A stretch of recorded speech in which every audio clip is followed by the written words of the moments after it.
Hello, good morning to all. Welcome to home education. आज की इस वीडियो में हम लोग पढ़ने वाले हैं सोशियोलॉजी की जो सेकंड पेपर था उसकी थर्ड यूनिट। थर्ड यूनिट में जो आपका पहला क्वेश्चन है बेटा वो है नगरीय आवास। चलिए, नगरीय आवास है आपका, उसमें लिखना है कि नगरीय आवास का तात्पर्य यह है कि नगरवासियों के लिए अच्छी आवास व्यवस्था। चलिए, क्या होता है अच्छी आवास व्यवस्था एवं स्वास्थ्य सुविधाओं का क्या होता है पुनर्निर्माण करना। जो नगरों में होता है जनघनत्व को कम करके हमें क्या करना चाहिए, स्वास्थ्यप्रद बस्तियों का निर्माण किया जाए, जिसमें क्या होता है मनोरंजन, खेल, यातायात, बैंक, शिक्षा आदि की क्या होनी चाहिए, सुविधा उपलब्ध होनी चाहिए। अब देखिए बेटा, ये था नगरीय आवास। अगर आपके एग्ज़ाम में धोखे से बाई चांस कहीं से ग्रामीण आवास आ जाए, ग्रामीण आवास, तो आपको ऐसा नहीं करना कि मैम ने बताया नहीं तो आप छोड़ के आ जाएं। आप थोड़ा सा चेंज कर देंगे, ऐसे ही जैसे आप नगर में क्या होता है ग्रामीण अच्छी तरीके से परिचित होंगे। ऐसा तो है नहीं कि आप लोग नगर गांव के बारे में कुछ जानते नहीं है तो आप छोड़ के आ जाएंगे। जो मतलब गांव में लगभग होता है आप थोड़ा बहुत उसके बारे में लिख देंगे। इस तरह क्या है कि आपका जो नगर आवास था ये थोड़ा मोस्ट था, तो हमने ये बता दिया आपको।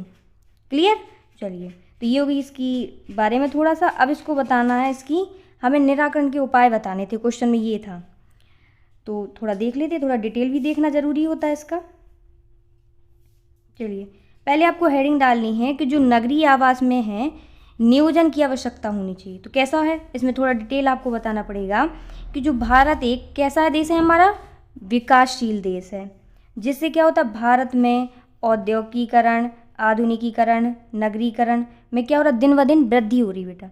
जिससे क्या होता है नगरीकरण में क्या बढ़ रहे हैं, अपराध, बाल अपराध, गंदी बस्तियाँ, भिक्षावृत्ति, भीड़ भाड़, शोरगुल, मतलब इन समस्याओं का जन्म होता है। आप भी देख रहे हैं भीड़ भाड़ ज़्यादा होती, अपराध होते हैं, शोरगुल बढ़ता ना यहाँ पे गांव की अपेक्षा। तो इसमें ये लिखना है, नॉर्मल सी चीज़ें हैं।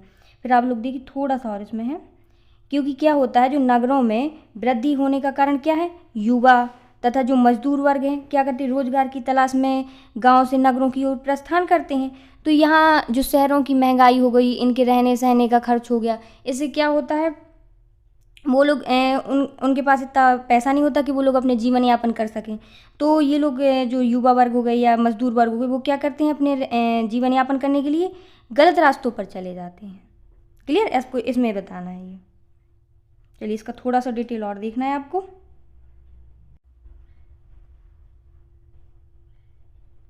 ये देखिए, थोड़ा सा आपको इसमें और लिखना है। इसीलिए क्या होता है जो नगरीकरण आवास के समय इन सभी बातों को ध्यान में रखते हुए आवास निर्माण नियोजन की क्या होनी चाहिए, वर्तमान युग के अनुसार बनाना चाहिए हमें। जो आप हेडिंग किस चीज़ की लिख रहे थे, नगरीय आवास के नियोजन की, तो आपने जो चीज़ बताई फिर इसी के लास्ट में आपको उसी का आंसर ले।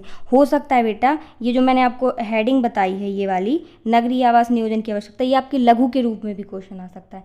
तो ये जो मैंने आपको दो लाइन लास्ट में बताई कि इसलिए नगरीकरण की आवास इन वर्तमान युग के अनुसार बनाना चाहिए, तो लास्ट में ये लाइन आप जरूर लिखा करें। इससे क्या होता है आपका पूरा क्वेश्चन कंप्लीट हो जाता है और ऐसा नहीं लगता कहीं से आपने लिखा है, पूरा बिल्कुल ज्यों का त्यों ऐसा लगेगा कि हाँ आपने सही तरीके से लिखा। तो ये लिखने का एक बेटा तरीका है, तो आप याद रखेंगे। हो सकता है ये लघु के रूप में भी आ जाए और ना है तो आप दीर्घ में लिखना ही लिखना है। क्लियर।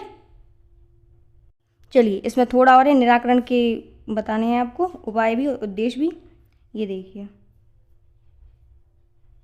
तो जो पहला है आपका, इसमें बताना है जो गंदी बस्तियों का निवारण होना चाहिए, आवास की व्यवस्था होनी चाहिए, शुद्ध वातावरण होना चाहिए, लघु उद्योगों को क्या होना चाहिए, बढ़ावा, जिससे सभी लोग बेरोजगार ना रहे, सभी लोगों को रोजगार मिलना चाहिए, व्यवसाय की बहुलता होनी चाहिए जिससे सब लोगों को काम मिल सके, महिला सुरक्षा होनी चाहिए, योग्यता के अनुसार शिक्षितों को काम मिलना चाहिए, ऐसा नहीं कि जो शिक्षित हैं उन्हें नहीं मिल रहा, बेचारे बेरोजगार घूम रहे, इस तरीके का। फिर देखिए ये नॉर्मल है, यातायात व्यवस्था होनी चाहिए, शिक्षा, मनोरंजन, स्वास्थ्य, बैंकिंग, जो भी आपको आपने आसपास खेल से रिलेटेड जो भी देखें आप लिख सकते हैं। ये कॉमन हेडिंग टाइप में आप समझ लें। क्लियर, और कोई ऐसी कठिन हेडिंग नहीं है जो आप लोगों से ना बने। चलिए, तो ये जो आपका क्वेश्चन था बेटा नगरीकरण, ये मैंने कंप्लीट करवा दिया है। अब हम लोगों को देखना है सेकंड क्वेश्चन। चलिए, सेकंड क्वेश्चन है आपका गंदी बस्तियाँ। ये देखिए, तो इसमें आपको गंदी बस्तियों में लिखना है बेटा कि जो भारत में औद्योगिकरण तथा नगरीकरण की क्या हो रही है, अपने यहाँ प्रक्रिया तीव्र हो रही है, जिसके कारण समस्याएं भी बेटा उत्पन्न होती हैं। तो लोग क्या होते हैं, रोज़गार की तलाश में देखिए नगरों की ओर जाते हैं। तो नगरों में उन्हें बेटा पर उन्हें आवास नहीं मिलता, रहने की जगह नहीं मिलती।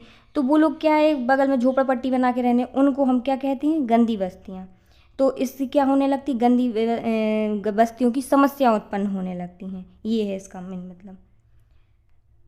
फिर आपको ये दूसरे शब्दों में आप ऐसे भी समझ सकते हैं कि हम वे सभी गंदी बस्तियाँ कहलाती हैं जहाँ स्वास्थ्य जीवन का क्या होता है, आवासीय सुविधा उपलब्ध नहीं होती। भारत के सभी औद्योगिक केंद्रों में क्या होती है, गंदी बस्तियाँ पाई जाती हैं। यह एक वैश्विक समस्या बनकर उभरी है। क्लियर, कि जहाँ गंदी बस्तियाँ हम उन्हें कहते हैं जहाँ पे हमारे स्वास्थ्य जीवन की आवासीय सुविधाएं उपलब्ध नहीं होती हैं। क्लियर, चलिए अब आपको बताना है ये गंदी बस्तियाँ एक सोशलिस्ट के अनुसार, इनका नाम है डॉक्टर राधाकृष्णन मुखर्जी जी के अनुसार। तो इसमें बताना है आपको, झोपड़ियों में प्रकाश का क्या होता है बेटा, अभाव रहता है। इनमें भीड़ कैसी होती, बहुत अधिक मात्रा में पाई, कि रहने की जगह सिर्फ मात्र 1-2 लोगों की है, रह रहे पता चला 10-15 लोग, इस तरीके से।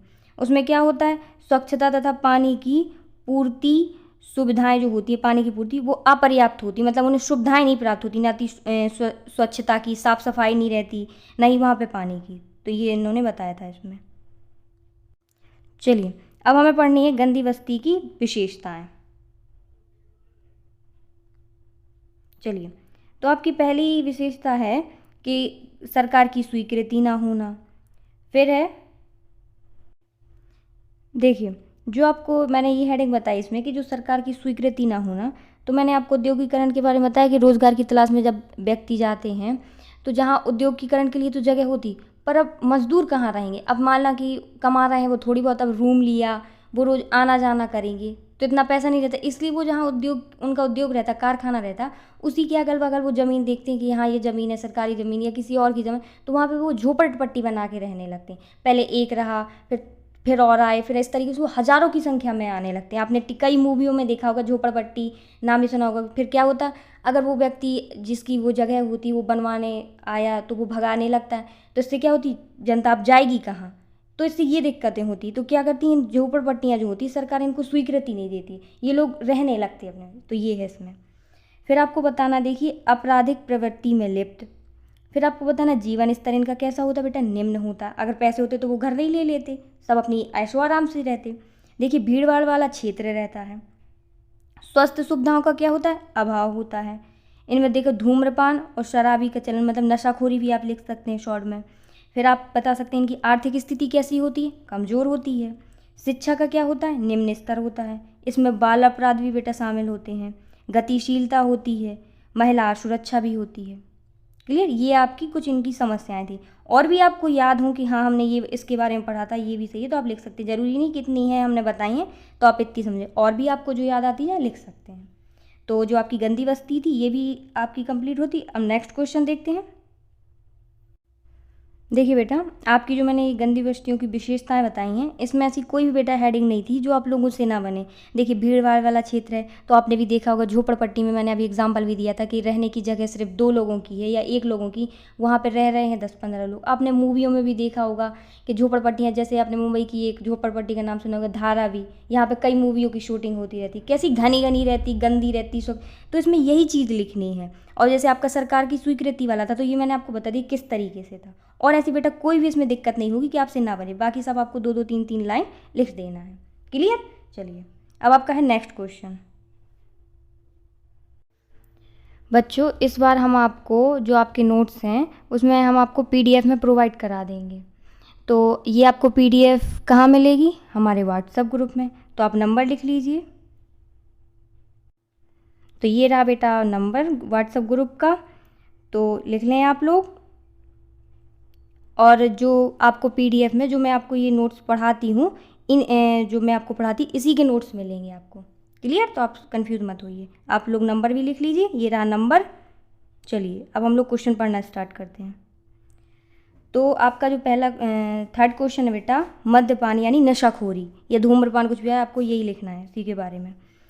तो आपको इसमें ये लिखना है कि जो महात्मा गांधी ने मद्यपान के विषय में कहा था कि जो शराब की लत होती है बेटा, देखिए शारीरिक होती है, मानसिक, नैतिक, आर्थिक रूप से क्या कर देती है, मनुष्य को बेटा बर्बाद कर देती है, किस्म का सभी तरीके से, कि उसका शरीर भी, पैसे भी, दिमाग भी, हर एक चीज़ से बर्बाद कर देती है। तो इससे क्या होता है, शराब के नशे में मनुष्य अपनी मनुष्य क्या हो जाता है, दुराचारी बन जाता है, जिसकी वजह से वो पीने वाले व्यक्ति पर क्या होता है, उसके स्वास्थ्य पर बुरा प्रभाव पड़ता है। यहाँ पे बेटा थोड़ा आप देख लें, यहाँ पे मनुष्य मैंने यहाँ लिख दिया, शराब के नशे में मनुष्य दुराचारी है, यहाँ पर दुराचारी। क्लियर? चलिए, तो ये तो होगी इसकी डिटेल, थोड़ा आप और भी देख लें इसके बारे में। फिर आपको बताना है कि जो अत्यधिक मद्यपान से क्या होता है, हमारी स्मरण शक्ति समाप्त हो जाती है और अपनी इच्छाओं का दमन करने की योग्यता समाप्त हो जाती है। क्लियर? फिर आपको बताने बेटा इसमें कुछ कारण भी, क्योंकि ये आता है कि मद्यपान किसे कहते हैं, इसके कारण समझाइए, इस तरीके से क्वेश्चन आता है, तो आप इसके कारण भी देख लें। चलिए, तो आपका पहला कारण है मानसिक चिंता। देखिए, वर्तमान माहौल, सिनेमा का क्या होता है, प्रभाव के कारण भी होता, शादी समारोह में भी अत्यधिक किसी को दुख होता है। सबसे प्रमुख कारण है बेटा मित्र मंडली। नशाखोरी का जो कारण होता है कि कैसे सीखते हैं बच्चे, किस कारण से, तो सबसे समझ लो मित्र मंडली है, सबसे बड़ी दुश्मन चीज़ है बिगड़ने की, समझ लो मित्र मंडली है। फिर देखिए आनुवांशिकता, पारिवारिक विघटन, फिर क्या है आपका, देखिए आर्थिक क्षति, अत्यधिक परिश्रम, आंतरिक शांति के लिए भी पीते हैं व्यक्ति की आंतरिक शांति मिलती है इसमें। तो ये आपके कुछ कारण हैं। देखिए, आप ये आंतरिक शांति ऐसे कुछ समझ लें कि जो बेचारे हस्बैंड होते हैं अपनी पत्नियों से परेशान रहते हैं, जैसे कहने की रानी लक्ष्मीबाई टाइप का रूप धारण नहीं कर लेती हैं, परेशान करती रहती हैं। अगर उन्होंने कहा परेशान ऐसे कि हमें तो शादी में जाना है, अब बेचारी की इनकम नहीं है 2,000 रुपये, और वो तो कहती है हमें तो 20,000 का लहंगा पहन के जाना है। अब बेचारे ने भले ही अपने मित्र मंडली के साथ कुछ प्लान किया हो, तो उसे प्लान हो ना हो, लेकिन मैडम को साथ में लेके जाना है, तो उन्हें 20,000 का लहंगा दिलाना पड़ेगा। ये है हमारे देश की स्थिति है। फिर भी कहते हैं, अपन लोगों ने पिछले यूनिट में पढ़ा था कि महिला की स्थिति, ये देखिए, मतलब अत्याचार हो रहा है बेचारे लड़कों पर, और फिर भी कहती हैं कि महिला की स्थिति बुरी है। ठीक है, तो आपको इससे छुटकारा पाने के लिए कह रहे हैं कि आंतरिक शांति। क्लियर? तो आपका ये क्वेश्चन कंप्लीट होता है नशाखोरी का। और आपने अभी तक वीडियो को लाइक ना किया हो तो लाइक कर लें, और कम से कम एक फ्रेंड को तो आप शेयर कर ही सकते हैं बेटा। आप लोग शेयर नहीं कर रहे हैं बिल्कुल, क्योंकि सोशियोलॉजी के एक भी मतलब ये समझने बिल्कुल कम ही से कम आ रहे हैं। तो आप कम से कम अपने दोस्तों को, फ्रेंड सर्कल में आपके ग्रुप जितने हों, कम से कम कर दीजिए इसको शेयर। ठीक है? और चैनल को आपने अभी तक सब्सक्राइब ना किया हो तो सब्सक्राइब कर लें। अब आपका लास्ट क्वेश्चन बचता है इस यूनिट का, देख लें। ये देखिए, इस यूनिट का जो आपका लास्ट क्वेश्चन है वो है बाल अपराध। सब इजी क्वेश्चन ही, आप पढ़े पढ़ाएं, बस थोड़ा इसका डिटेल बस देखते जाइए किस तरीके से आपको लिखना है।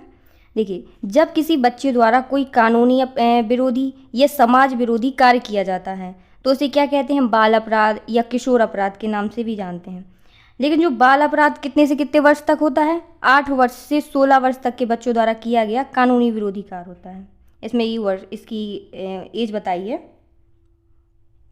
अब आपको बताना है एक सोशलिस्ट के अनुसार कि इन्होंने क्या कहा है, बेकर के अनुसार, तो बाल अपराध का तात्पर्य ऐसे हिंसात्मक व्यवहार से है जिसमें एक बालक द्वारा राज्य व नगर कानूनों का क्या होता है, उल्लंघन होता है। इन्होंने ये अपनी डेफिनेशन दी है किसकी, बाल अपराध के बारे में। अब आपको बताने हैं इसके कारण बाल अपराध के। ये देखिए, तो जो आपके बाल अपराध का पहला कारण है वो है आपका, देखिए, पारिवारिक कारण। जैसे कि इसमें देखिए टूटे परिवार के कारण, अनैतिक या सौतेले माँ बाप का व्यवहार होता है तो उसके कारण बच्चे अपराधी। फिर आपको बताना है पारिवारिक अनुशासन अच्छा, अगर परिवार का शासन अच्छा हुआ तो बच्चे नहीं बिगड़ते, लेकिन अगर अनुशासन बुरा हुआ तो अपराधिक हो जाते हैं। फिर देखिए आर्थिक कारण भी हो जाता है कि पैसे की दिक्कत हुई तो अपराधिक हो जाते हैं बच्चे। फिर देखिए मनोरंजन के साधन का अभाव, सांस्कृतिक प्रभाव, चलचित्र का मतलब बेटा होता है सिनेमा, टीवी। फिर है आपका क्षेत्र विशेष, देखिए मित्र मंडली इसमें भी है, आपका नशाखोरी में भी था, याद रखिए अब। फिर आपको बताना है गरीबी। फिर बताना है आपको शारीरिक तथा मानसिक कारण, शिक्षा के अभाव, कि अगर शिक्षा अच्छी हुई तो वो खुद कमा सकता है, लेकिन अगर शिक्षित नहीं है तो वो क्या करेगा, के साथ, चाहे चोरी, डकैती, हत्या, कुछ भी कर सकता है। पैतृक बुराई या बदले की भावना से समझ लें कि अगर उनके पिताजी को किसी ने मारा या कोई और भी अन्य लड़ाई की वजह से, तो इसमें भी बच्चे बदला लेने की, कि बदले की भावना, हमें तो ये, इन्होंने हमारे साथ ये किया तो हम भी ये करेंगे, इस तरीके का। तो आपके कुछ ये कारण थे बाल अपराध के। तो आपके 4 क्वेश्चन थे जो मैंने कंप्लीट करवा दिए। एक क्वेश्चन था बेटा आपका पर्यावरण, लास्ट क्वेश्चन था 5 नंबर का। तो पर्यावरण का मैंने आपको पहले ही बता दिया था कि जब मैंने फाउंडेशन मतलब इन्वायरमेंट थी जो आपकी, उसमें मैंने एक जैसे पर्यावरण किसे कहते हैं, प्रकार, हर एक की लाभ हानि से लेकर हर एक डिटेल में क्वेश्चन दिया था पर्यावरण का। तो आपको अगर पढ़ना हो कि हाँ मैं नहीं बनेगा, तो आप जाके देख लें चैनल में। और अगर आपको नहीं मिल रहा तो मैं अपने व्हाट्सएप ग्रुप में जो बीए के बच्चों में जो शेयर करती हूँ वीडियो, वो मैं कर दूँगी, तो आप लोग देख लीजिएगा। और आपने अभी तक बीए का जो व्हाट्सएप ग्रुप में ज्वाइन ना किया हो तो कर लें, मैंने आपको नंबर दे ही दिया, तो आप ज्वाइन भी कर सकते हैं। चलिए, आपके जितने क्वेश्चन थे वो तो मैंने कंप्लीट करवा दिए। और अगर इन क्वेश्चन से आपको कोई दिक्कत होती है तो आप कमेंट भी कर सकते हैं। वीडियो देखने के लिए थैंक यू, और वीडियो को शेयर ज़रूर करना है।